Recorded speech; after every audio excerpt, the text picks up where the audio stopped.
নমস্কার। কথামৃত থেকে পাঠ করে শোনাচ্ছি। সুরেন্দ্রের বাড়ি নরেন্দ্র প্রভৃতির সঙ্গে শ্রীরামকৃষ্ণ। জাহাজ কয়লাঘাটে এবার ফিরিয়া আসিল। ঘরের বাহিরে আসিয়া দেখেন ভগীরথী বক্ষ কৌমুদীর লীলাভূমি হইয়াছে দেওয়া হইল। কিয়ৎক্ষণ পর মাস্টার ও দুই একজন ভক্তের সহিত ঠাকুর গাড়িতে উঠিলেন। কেশবের ভ্রাতুষ্পুত্র নন্দলালও গাড়িতে উঠিলেন, ঠাকুরের সঙ্গে খানিকটা যাবেন। গাড়িতে সকলে বসিলে পরে জিজ্ঞাসা করিলেন, কে তিনি কই, অর্থাৎ কেশব কই? দেখিতে দেখিতে কেশব একাকী আসিয়া উপস্থিত। মুখে হাসি আসিয়া জিজ্ঞাসা করিলেন, কে সঙ্গে কে যাবে? সকলে গাড়িতে বসিল পর কেশব ভূমিষ্ঠ হইয়া ঠাকুরের পদধূলি গ্রহণ করিলেন। ঠাকুরও সস্নেহে সম্ভাষণ করিয়া বিদায় দিলেন। গাড়ি চলিতে লাগিল। ইংরেজটোলা সুন্দর রাজপথ, পথে দুই দিকে সুন্দর সুন্দর অট্টালিকা। পূর্ণচন্দ্র উঠিয়াছে, অট্টালিকাগুলি যেন বিমল শীতল চন্দ্রকিরণে বিশ্রাম করিতেছে। দ্বার দেশে বাষ্পীয় দ্বীপ, কক্ষ মধ্যে দীপমালা, স্থানে স্থানে হারমোনিয়াম পিয়ানো সংযোগে ইংরেজ মহিলারা গান করিতেছে। ঠাকুর আনন্দে হাস্য করিতে করিতে যাইতেছেন। হঠাৎ বলিলেন, আমার জল তৃষ্ণা পাচ্ছে, কি হবে, কি করা যায়? নন্দলাল ইন্ডিয়া ক্লাবের নিকট গাড়ি থামাইবার পরে জল আনিয়া দিতে গেলেন। কাচের গ্লাসে করিয়া জল আনিলেন। ঠাকুর সহস্রে জিজ্ঞাসা করিলেন, গ্লাসটি ধোয়া তো? নন্দলাল বলিলেন, হ্যাঁ। ঠাকুর সেই গ্লাসে জল পান করিলেন। বালকের স্বভাব। গাড়ি চালাইয়া দিলে ঠাকুর মুখ বাড়াইয়া লোকজন গাড়ি ঘোড়া চাঁদের আলো দেখিতে লাগিলেন। সকলে তাকে দেখিয়া আনন্দ করিতে লাগিল। নন্দলাল কলুটোলায় নামিলেন। ঠাকুরের গাড়ি শিমুলিয়া স্ট্রিটে শ্রীযুক্ত সুরেশ মিত্রের বাড়িতে আসিয়া লাগিল। ঠাকুর তাহাকে সুরেন্দ্র বলিতেন। সুরেন্দ্র ঠাকুরের পরম ভক্ত, কিন্তু সুরেন্দ্র বাড়িতে নাই, তাহাদের নূতন বাগানে গিয়াছেন। বাড়ির লোকেরা বসিতে নিচের ঘর খুলিয়া দিলেন। গাড়ি ভাড়া দিতে হইবে। কে দিবে? সুরেন্দ্রনাথ থাকিলে সেই দিত। ঠাকুর একজন ভক্তকে বললেন, ভাড়াটা মেয়েদের কাছ থেকে চেয়ে নে না, ওরা কি জানে না ওদের ভাতাররা যায় আসে? নরেন্দ্র পাড়াতেই থাকতেন। ঠাকুর নরেন্দ্রকে ডাকিতে পাঠাইলেন। এদিকে বাড়ির লোকেরা দোতলার ঘরে ঠাকুরকে বসাইলেন। ঘরের মেঝেতে চাদর পাতা, দু চারটে তাকিয়া, তার উপরে কক্ষ প্রাচীরে সুরেন্দ্রর বিশেষ যত্ন প্রস্তুত ছবি, যাহাতে কেশবকে ঠাকুর দেখাইতেছেন হিন্দু, মুসলমান, খ্রিস্টান, বৌদ্ধ সকল ধর্মের সমন্বয়, আর বৈষ্ণব, শাক্ত, শৈব ইত্যাদি সকল সম্প্রদায়ের সমন্বয়। ঠাকুর বসিয়া সহস্রে গল্প করিতেছেন। এমন সময় নরেন্দ্র আসিয়া পৌঁছিলেন। তখন ঠাকুরের আনন্দ যেন দ্বিগুণ হইল।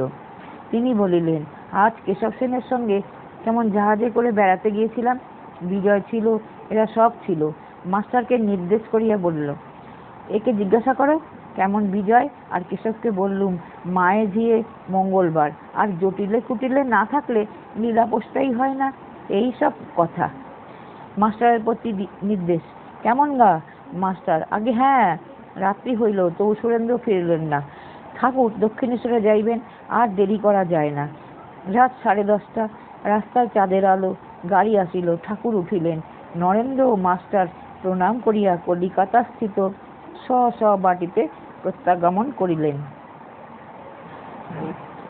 উৎসব মন্দিরে শ্রীরামকৃষ্ণ শ্রী শ্রী পরমহংসদেব শিথির ব্রহ্ম সমাজ দর্শন করিতে আসিয়াছেন। 28শে অক্টোবর, ইংরেজি 1882 খ্রিস্টাব্দ, শনিবার, আশ্বিন মাসের কৃষ্ণা দ্বিতীয়া তিথি।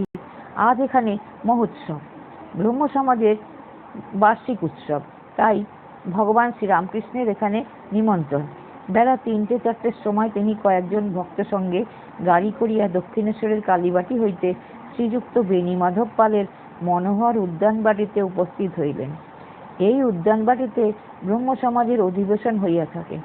ব্রহ্ম সমাজকে তিনি বড় ভালোবাসেন। ব্রহ্ম ভক্তগণ তাহাকে সাতিশয় ভক্তি শ্রদ্ধা করেন।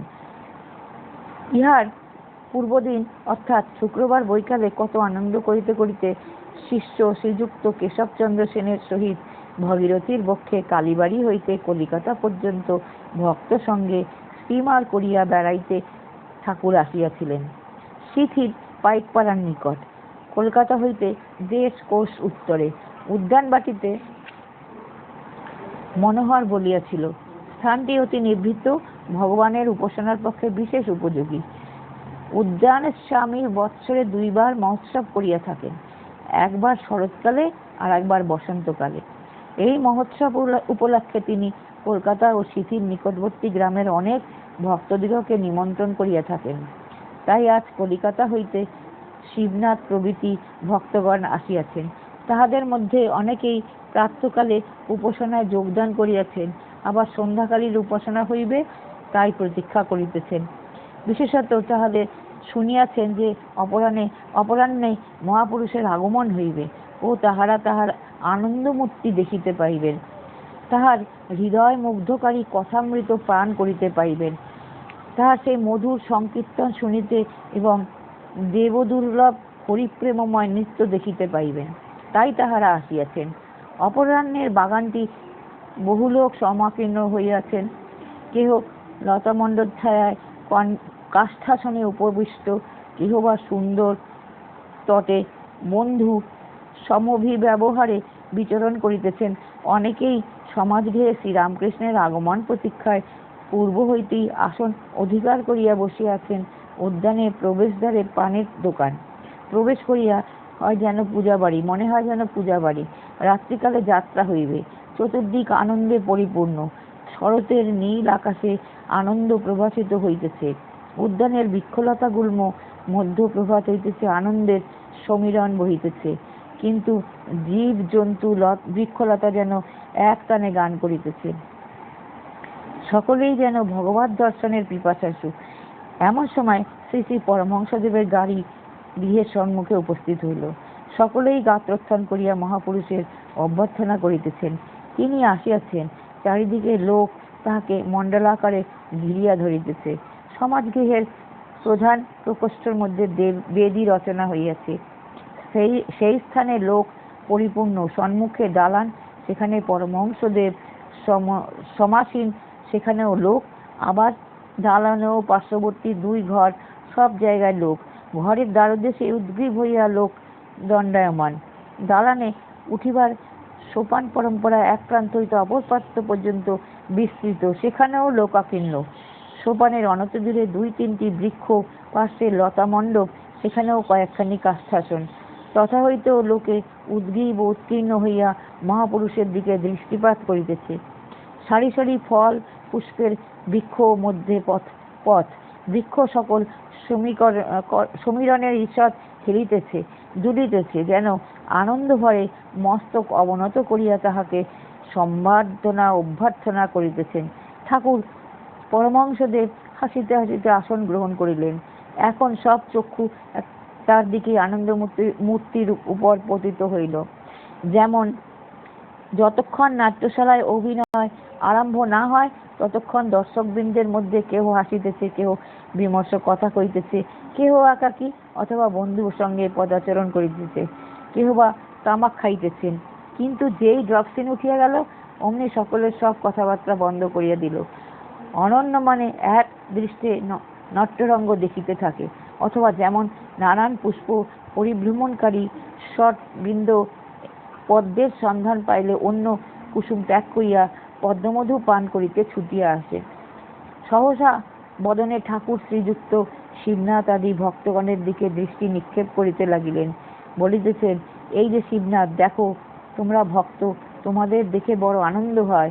গাঁজাখোরের স্বভাব আর একজন গাঁজাখোরকে দেখলে ভারী খুশি হয়, হয়তো তার সঙ্গে কোলাকুলি করে। যাদের দেখি ঈশ্বরে মন নাই, তাদের আমি বলি তোমরা একটু ওইখানে গিয়ে বসো, অথবা বলি যাও বেশ বিল্ডিং রাসমণির কালীবাড়িতে গিয়ে ঘুরে আসো। আবার দেখছি যে ভক্তদের সঙ্গে হাওয়াতে লোকও এসেছে। তাদের ভারী বিস্ময় বুদ্ধি, তাদের ঈশ্বরীয় কথা ভালো লাগে না।